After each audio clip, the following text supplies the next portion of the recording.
Quasiment 19h sur CNews. Merci d'être avec nous pour Face à Philippe Devilliers. Philippe Devilliers, bonsoir. Bonsoir Elliot, bonsoir Geoffroy. Geoffroy Lejeune est avec nous, évidemment, directeur de la rédaction du JDD. Vous êtes venu comment, Philippe Devilliers de Vendée? En tracteur. Vous avez mis du temps? Vous avez mis du temps? Oui, mais du coup, on ne m'a pas vu. Non. Vous êtes passé inaperçu? Oui. On va parler évidemment de la colère des agriculteurs avec ces blocages qui sont levés depuis jeudi soir. Les agriculteurs qui quittent les autoroutes à l'appel des principaux syndicats. Écoutons justement, pour commencer cette émission, ces agriculteurs. Après les annonces du gouvernement, ces annonces pourraient satisfaire certains des agriculteurs. Je sais que vous préférez paysans à agriculteurs d'ailleurs, mais il faut désormais des actes. Beaucoup d'annonces. Après, derrière, je voudrais être sûr que 150 millions, ça ne soit pas juste des mesures pansement pour nous faire rentrer chez nous ce soir. Et pareil sur le Egalim, voir qu'est-ce que ça va représenter en termes de concret et de contrôle. Il y a de bonnes choses. Oui, on les entend. On continue de les écouter. Voilà, maintenant, il faut voir sur le terrain comment ça se concrétise.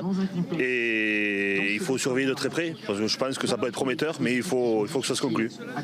Beaucoup d'annonces, encore une fois, qui sont quasiment les mêmes que vendredi, à peine un peu approfondies. Il va falloir que maintenant ils se mettent en avant pour aller convaincre l'Europe, parce que beaucoup d'annonces aussi sur l'Europe. Je ne suis pas sûr que toute l'Europe soit d'accord avec eux, mais à eux de nous montrer qu'ils sont forts et qu'ils sont capables d'aller convaincre l'Europe sur ce qu'ils ont dit. Philippe Devilliers, ça y est, c'est fini? C'est la fin de cette mobilisation? Alors, les barrages sont levés.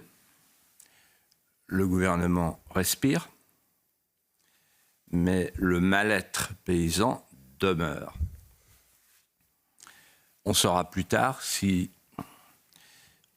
il s'est agi d'une médecine curative ou d'une médecine palliative. On a soigné les effets, quelques effets, plutôt que les causes. Quand j'étais petit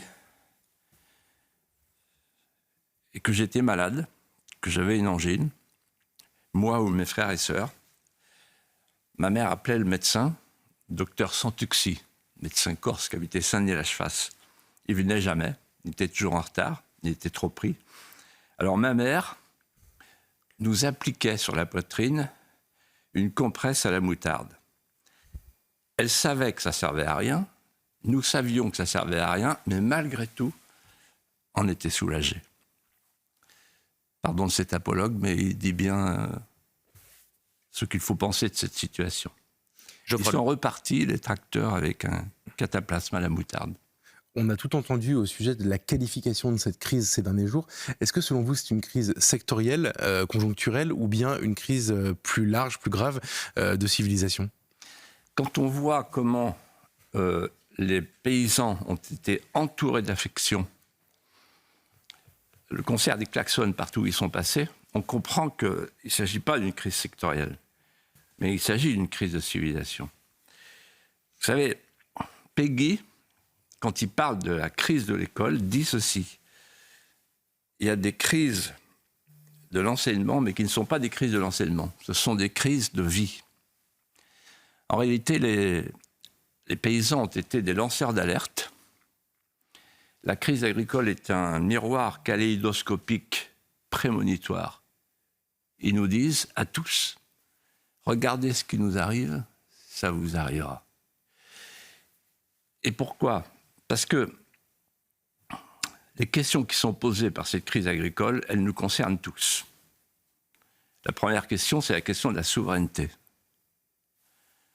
Nous courons après 4 souverainetés perdues.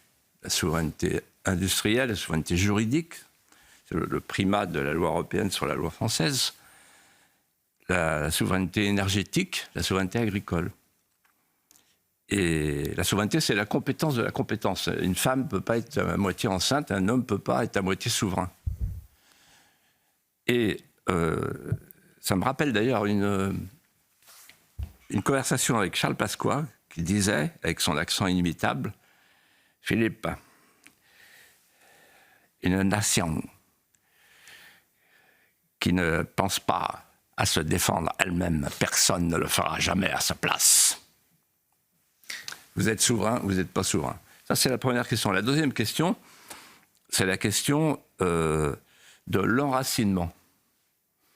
Il y a aujourd'hui 2 France, face à face, comme Christophe Guilluy l'a très bien dit chez Sonia Mabrouk avant-hier. Une France métropolisée, mondialisée, déracinée. La France du virtuel qui veut sauver la planète. Et puis en face, il y a une autre France, d'où je viens. La France enracinée, aujourd'hui dépossédée.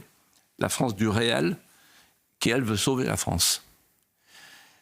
Et je pense toujours à Christopher Lasch, le grand sociologue américain, qui disait « Le déracinement déracine tout, sauf le besoin d'enracinement ». Donc on est tous concernés par cette question de l'enracinement. Et puis la troisième question, c'est le devenir du peuple historique. Or, le monde paysan, c'est la quintessence du peuple historique. Et le peuple historique, c'est quoi ? Au Moyen-Âge, on disait « La France, c'est un jardin de paradis. C'est un jardin d'Éden. » Ou plutôt, c'est le vis-à-vis du jardin d'Éden. Le 7e climat. Et qui sont les jardiniers du jardin d'Éden ? Du jardin d'en face, le jardin d'Éden. Le jardin d'Occident. Les paysans français.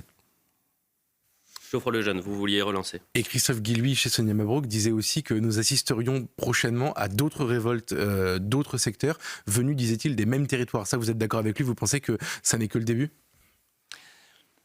Moi, je pense que les élites mondialisées veulent en finir avec le monde paysan.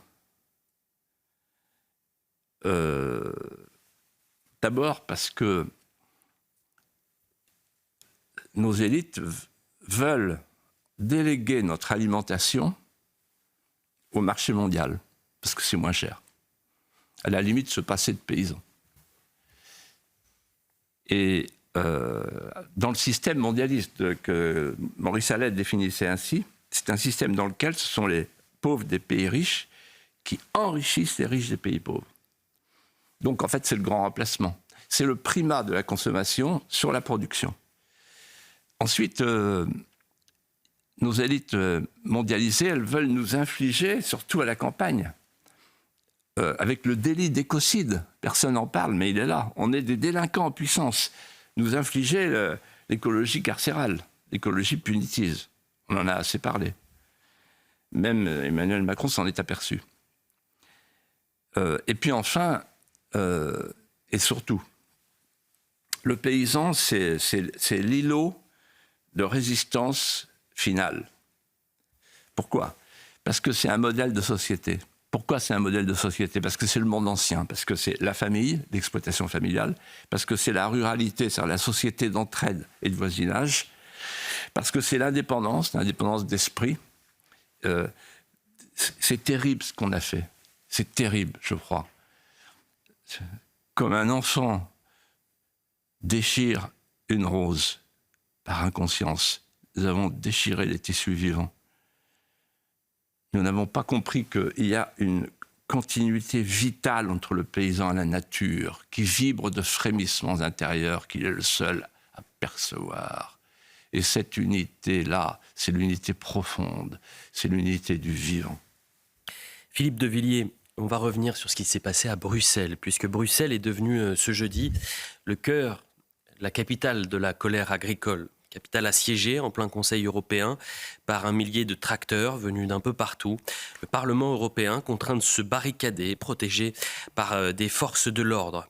Image saisissante d'une Europe qui, au nom d'une idéologie fédérale, a oublié les pays et ses paysans. Est-ce la plus grande crise, Philippe de Villiers, dans l'histoire de l'Union européenne ? Alors c'est peut-être pas la plus spectaculaire, mais c'est la plus conséquente, c'est la plus pédagogique. Pourquoi ?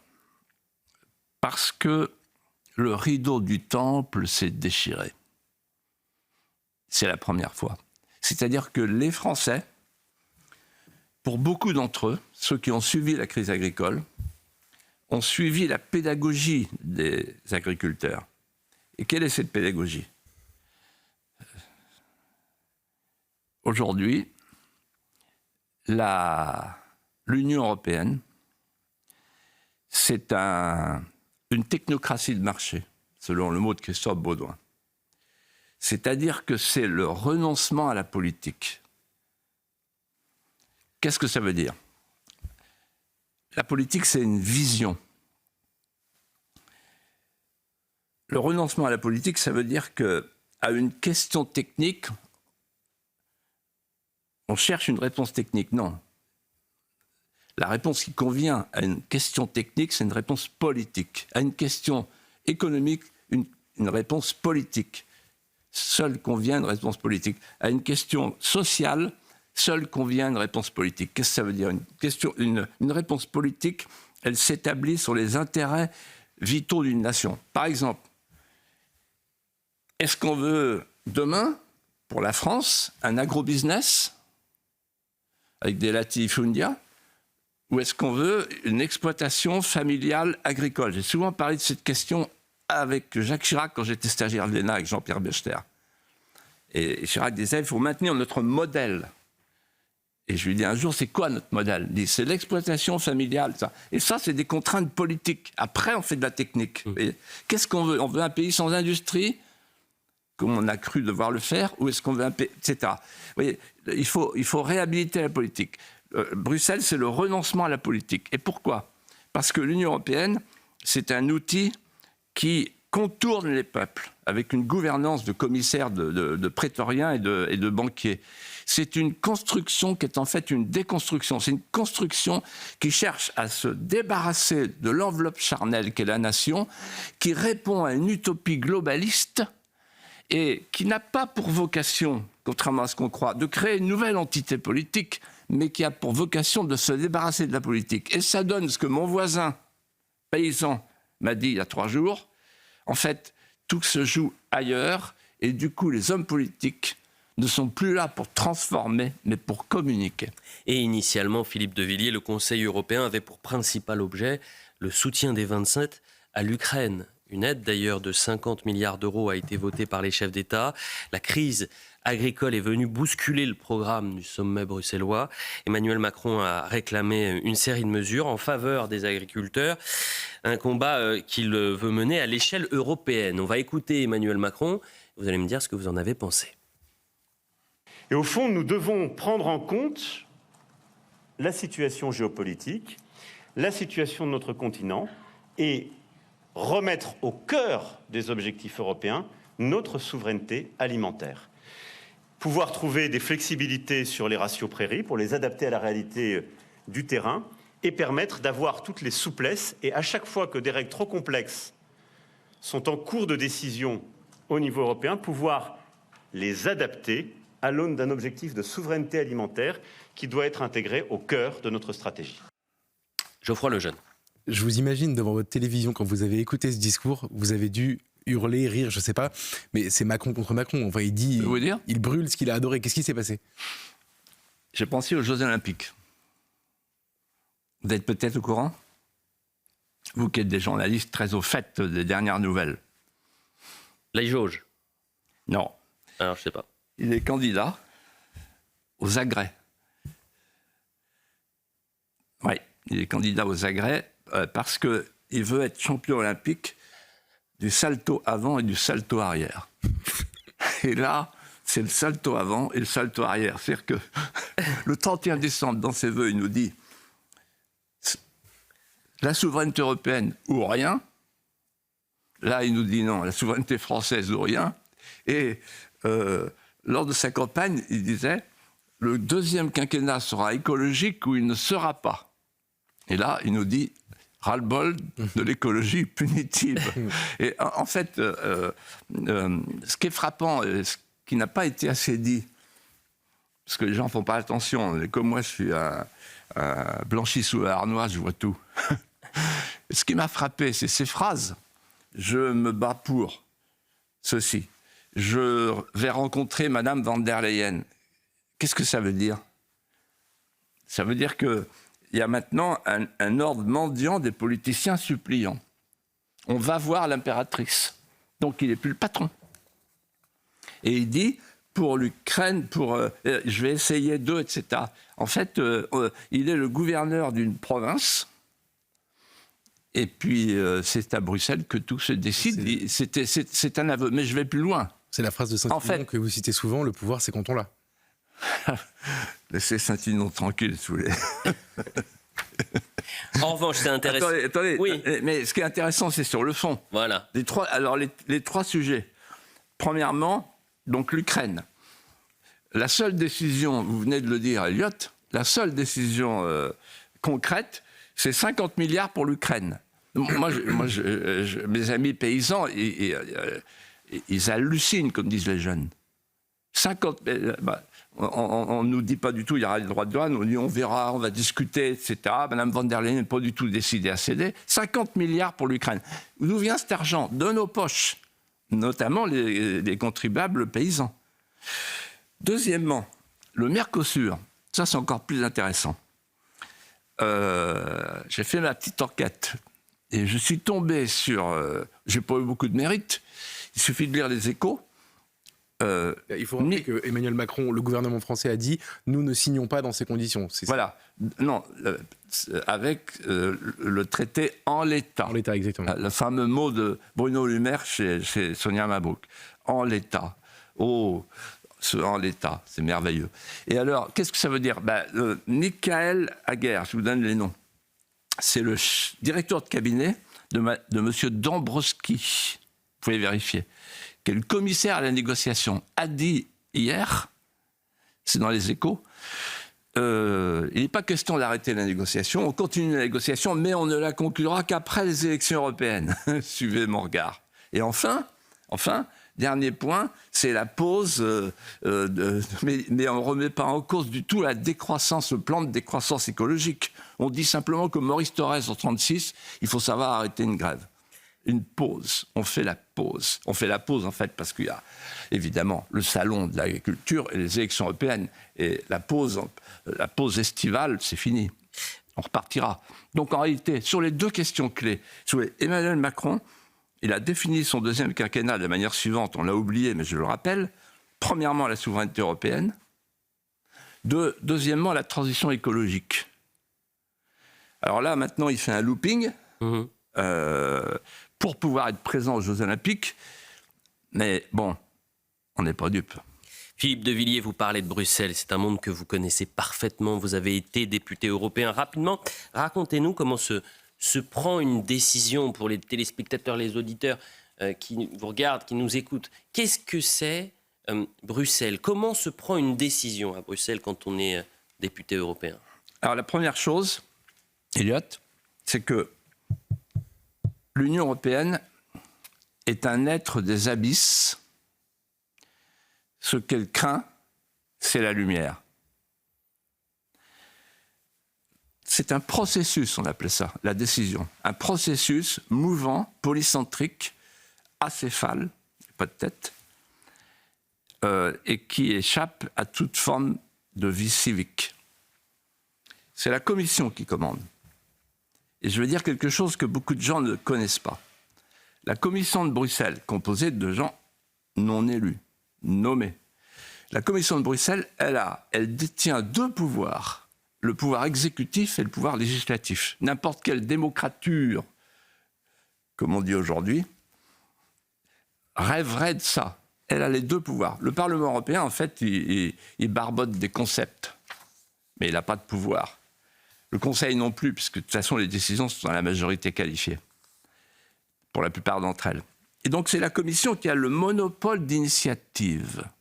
Mais ce que je veux vous dire, c'est cette chose extraordinaire que j'ai vécue quand j'ai été député européen. C'est que la pression des intérêts privés, normalement, dans n'importe quelle permanence, on s'en préserve. Là, elle est dans les traités. Le lobbying, il est dans les traités. Il y a 50 000 lobbyistes.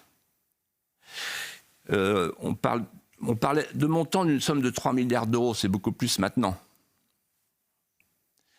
Donc c'est un monde dans le monde. Et alors, je vais vous dire, quand moi, j'avais mon bureau, Et puis, ça frappe. Je vois un gars qui arrive, ou une jeune femme charmante, qui vient pour EDF, qui vient pour Michelin, qui vient pour une entreprise allemande de tracteurs, etc., etc.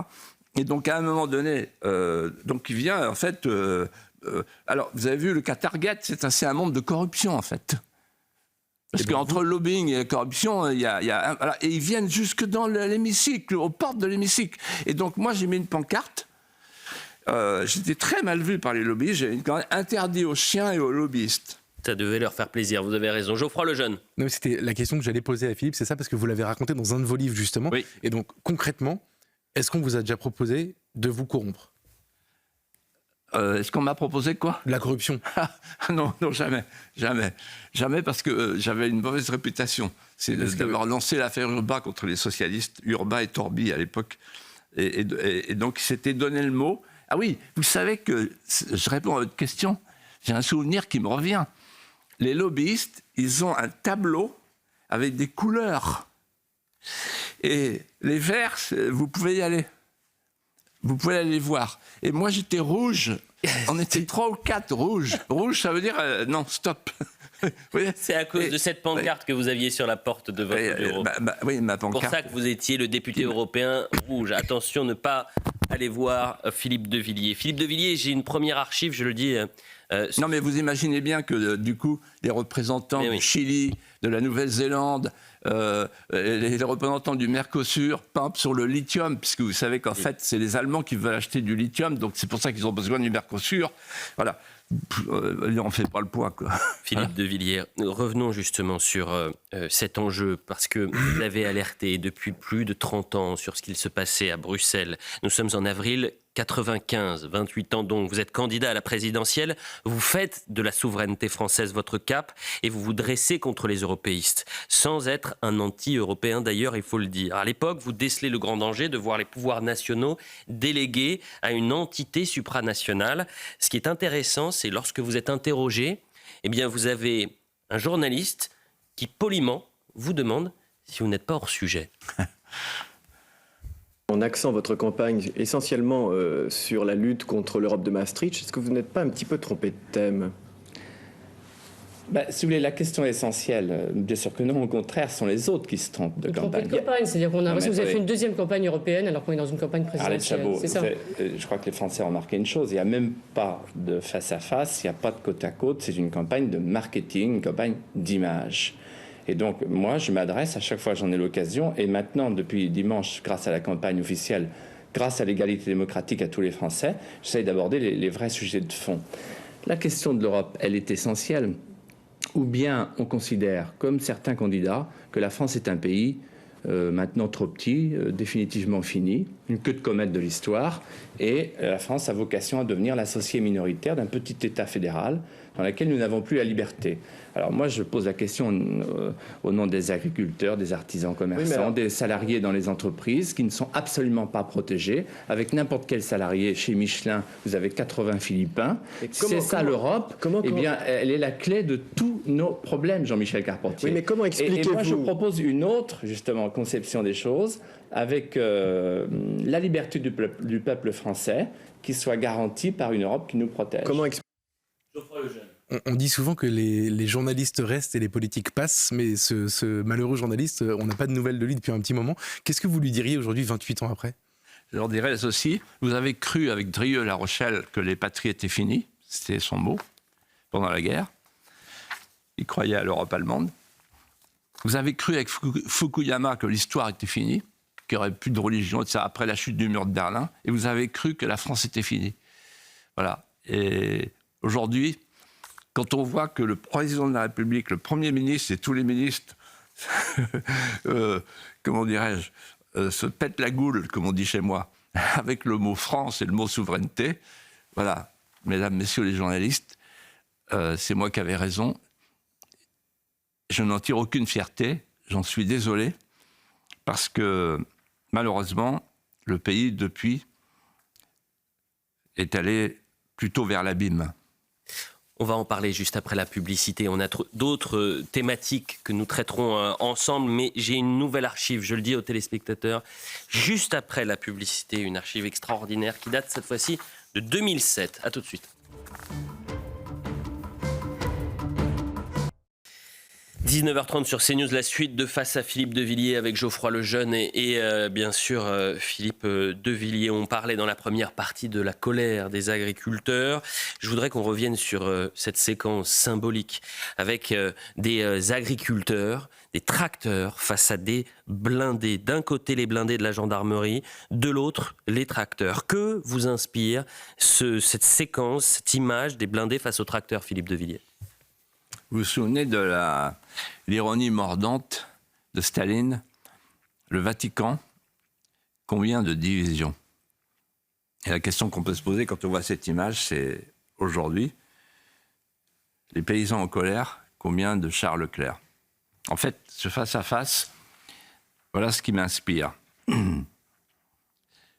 C'est une image à la fois insolite, pathétique, asymétrique et tragique. Tragique parce que c'est le face-à-face de ceux qui défendent le pays avec ceux qui le nourrissent et qui portent le pays dans leur étymologie. Pays, paysan, paysage. Et c'est d'autant plus tragique que il faut savoir que leurs arrière-grands-pères ont mêlé leur sang. Ils étaient de la même tranchée.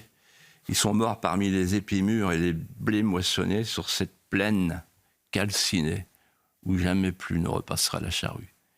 C'est terrible de voir ceux qui défendent l'ordre naturel et ceux qui défendent l'ordre face à face. Les uns représentent Créon, les autres ont les mains pures de l'innocence d'Antigone. Et pour calmer cette colère et éviter de nouvelles images, le gouvernement a pris des mesures d'urgence. Gabriel Attal a d'ailleurs pris la parole ce jeudi.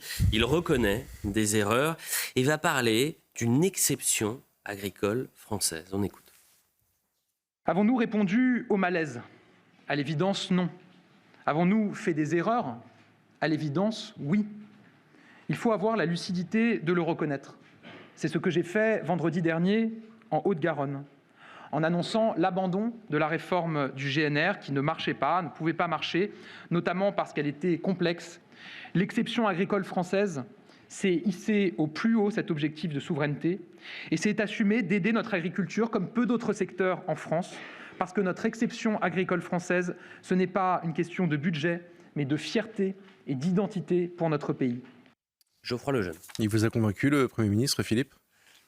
En fait, l'exception agricole, c'est l'exception agriculturelle. C'est un mot qui a été inventé, il faut lui rendre hommage, par Jacques Legnaud, fondateur de la coordination rurale, en 1994. C'était mon ami. Quand j'entends le Premier ministre, maintenant il remâche le mot souveraineté. Et il me fait penser à Démosthène, qui descendait sur la plage, qui bourrait sa bouche de galets pour se faire la voix. Donc il se fait la voix. Il est dans une puberté sémantique qui est intéressante à observer. Je vais vous dire pourquoi. Saint-Aignan, le voilà, elle dit ceci. Les victoires sémantiques préparent toujours les victoires idéologiques qui préparent les victoires politiques. Et donc je remercie le Premier ministre de parler d'exception agricole, de parler de souveraineté, de parler d'indépendance, de parler de la France, parce qu'en réalité, il s'adapte à un vocabulaire qui n'était pas le sien, qui n'était pas celui de la Macronie, et qui sert ceux qui sont dans le vrai. Vous savez, les triomphes commencent toujours par les mots. Il faut serrer les mots comme une tunique de Nessus. Ils prennent du volume quand ils perdent leur sens, parfois, mais il arrive que les mots précèdent les choix, les grands choix. Les mots sont des choix. Et donc, souveraineté. Moi, j'ai lancé le mot souverainisme en 2004 à l'Académie des sciences morales et politiques. C'était un mot qui avait été importé par Paul-Marie Couteau depuis le Québec. Et à l'époque, Séguin et Pasqua dit non, souverainiste, non, c'est trop québécois, etc. Donc, en tant que souverainiste, si tant est que je puisse créer une aura avec une étiquette souverainiste, ce soir, je déclare, Gabriel Attal, souverainiste catéchumène. En attendant, il ne parle pas que de souveraineté, mais il parle, vous l'avez dit, d'exception agricole. Alors le problème, c'est que vous savez ce qu'on disait de Kant. Non, allez-y. Il a les mains pures, mais il n'a pas de main. En attendant, Philippe de Villiers, revenons, parce que moi je pense peut-être que les conseillers du Premier ministre ou les conseillers du Président de la République font un travail de recherche, voir dans les archives de notre histoire, les débats. Nouvelle archive, cette fois-ci on est en 2007. Campagne présidentielle, un certain Philippe de Villiers est sur le terrain et veut parler d'exception agriculturelle. Près de Soissons, Philippe de Villiers est allé à la rencontre des acteurs économiques locaux. Après une PME dans la matinée, il a écouté un exploitant agricole lui dire toutes les difficultés de son métier. On manque d'hommes avec des projets. Ce qu'on veut, c'est des projets. Des gens qui ont envie de prendre des risques. De la même manière qu'il y a une exception culturelle, je pense qu'il y a une exception agriculturelle. Et qu'il faut faire valoir cette exception agriculturelle, c'est-à-dire sortir les produits agricoles de l'OMC. Et je suis allé fouiller dans votre programme, parce que je me suis dit peut-être que ce sont des paroles, des mots, rien que des mots.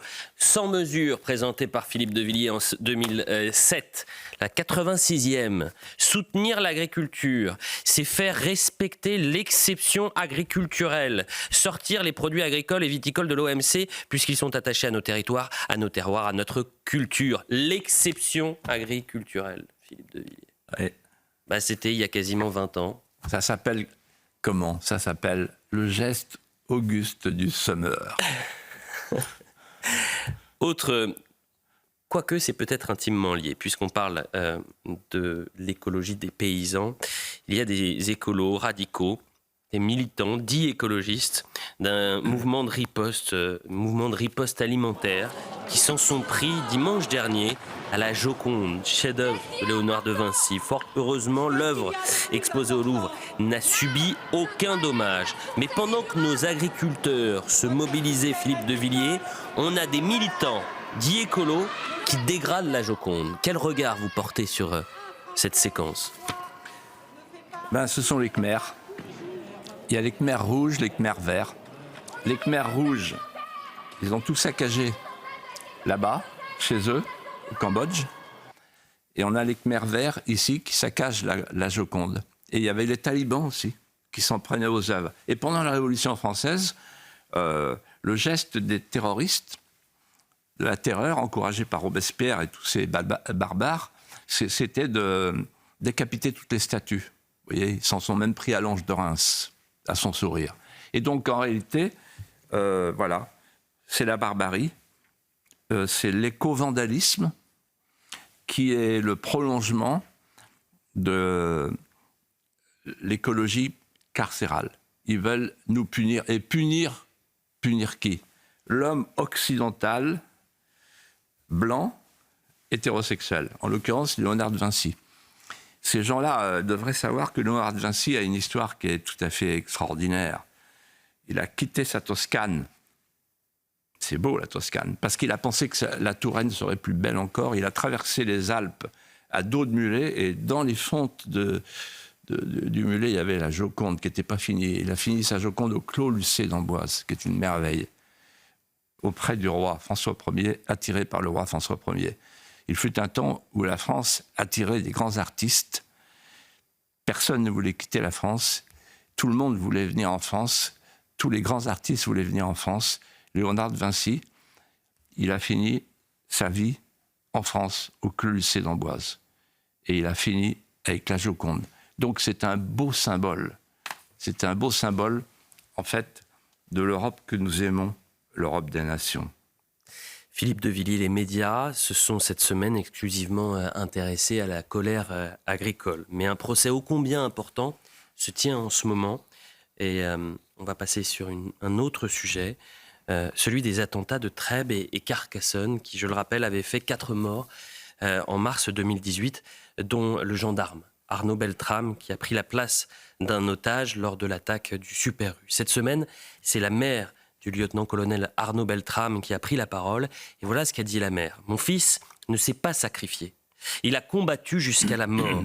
Enfin quelqu'un qui a du courage. Enfin quelqu'un qui n'est pas lâche. Il y en a marre de la lâcheté, de ce laxisme. Il est temps de se réveiller. Il faut sauver la France. » Pour vous, Philippe de Villiers, est-ce qu'Arnaud Beltrame est un héros ? Oui, c'est un héros.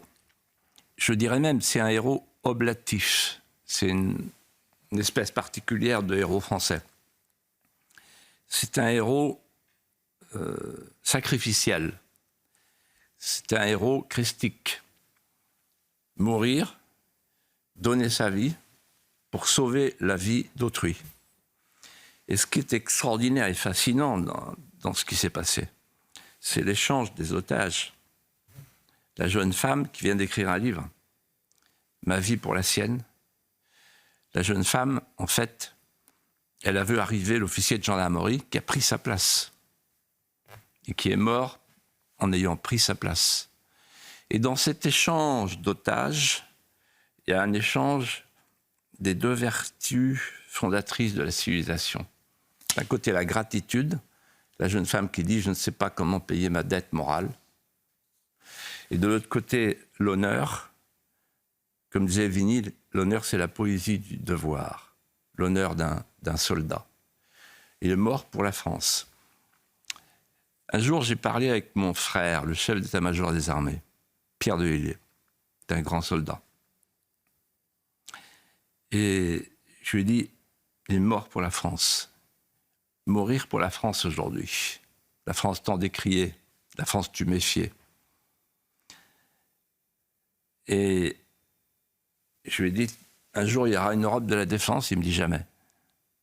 Il n'y aura pas d'armée européenne. Il me dit, non, c'est impossible. Je dis, pourquoi ?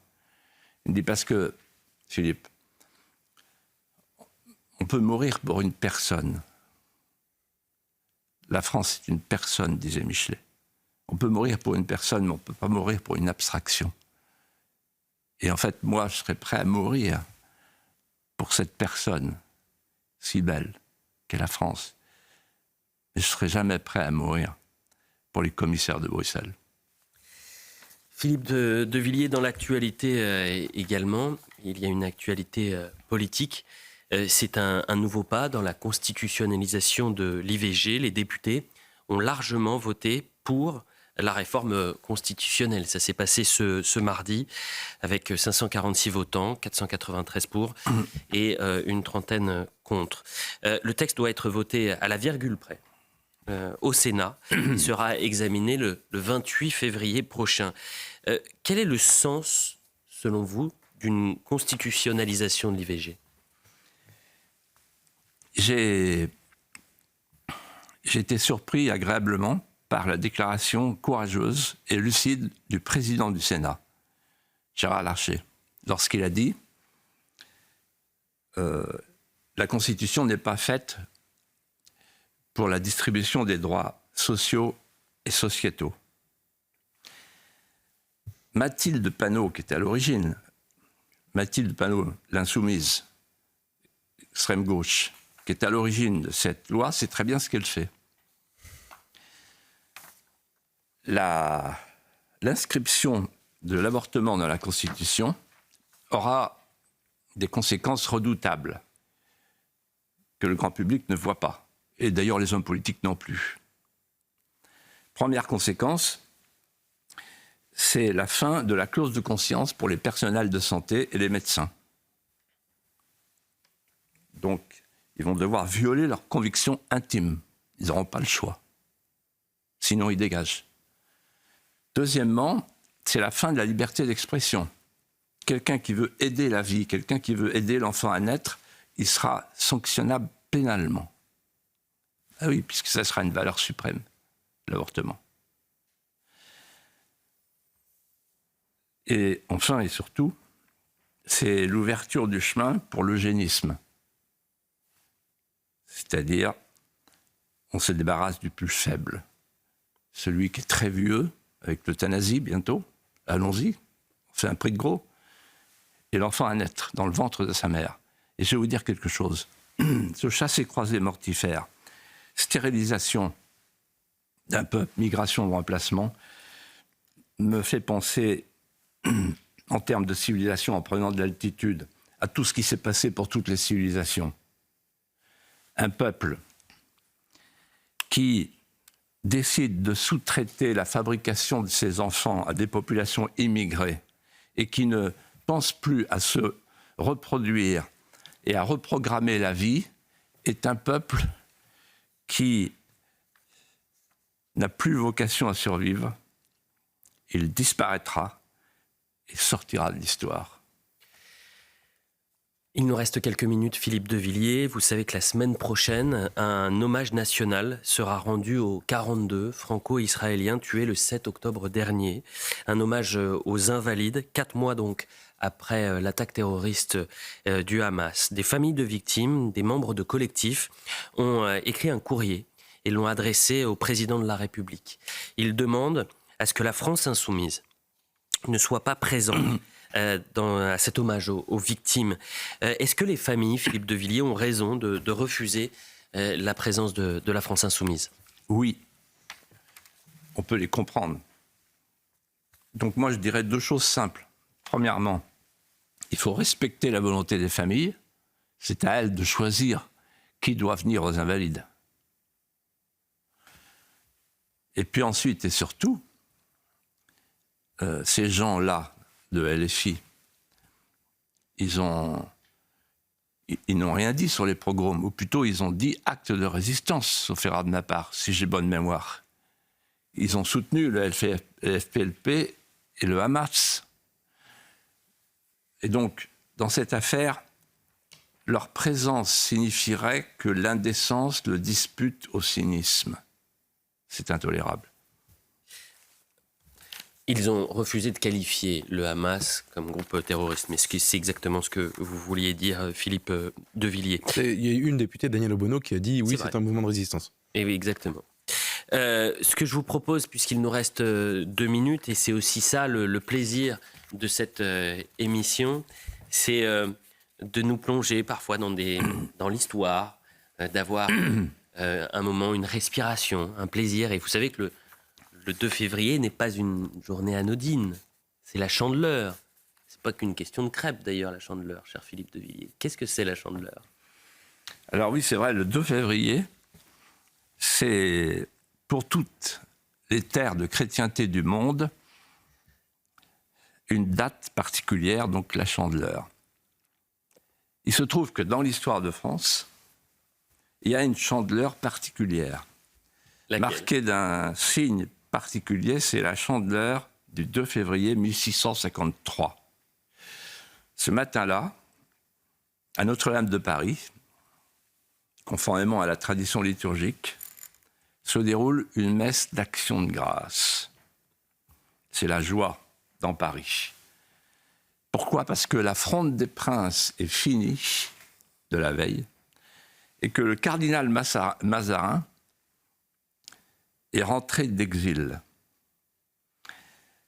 On compare le vieux cardinal, le ministre, au vieillard Siméon, qui, d'après les Écritures, prend l'enfant Jésus dans ses bras et dit « Ah, voilà le Messie, maintenant je peux mourir ».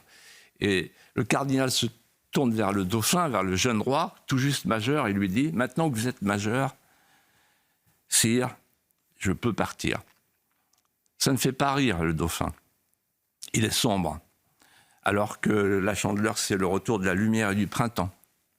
Il est sombre parce qu'il ressasse un souvenir terrible.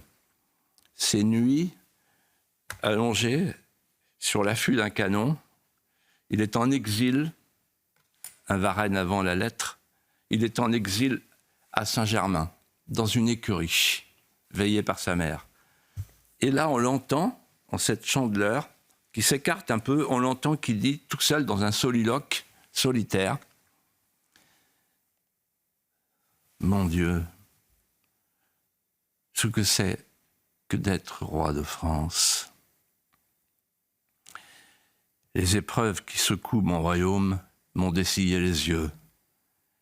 J'ai vu le sang couler. J'ai vu ma mère sangloter d'effroi. Et j'ai vu de près tout l'armorial du parjure qui pratique l'ingratitude comme une chevalerie du déshonneur. J'ai grandi au feu de l'intrigue, qui donne plus de prix aux fidélités de notre peuple qui nous aime et que nous aimons. Et à ce moment-là, Louis XIV fait quoi? Il décide d'abaisser les grands pour restaurer la souveraineté. Il décide d'abaisser les juges pour restaurer la souveraineté. Il décide à ce moment-là de rétablir l'ordre. Il dit « je suis né pour l'ordre ». Et donc il prononce le mot souveraineté, comme on dit au cinéma. Toute coïncidence avec une situation actuelle où le mot souveraineté reviendrait est purement fortuite. Eh bien, écoutez, on commence par la souveraineté agricole et on parle de la souveraineté à l'époque donc du roi. Merci beaucoup Philippe de Villiers, merci Geoffroy Lejeune. Dans un instant, c'est l'heure des pros. À la semaine prochaine, Philippe de Villiers et Geoffroy. Merci à tous les deux.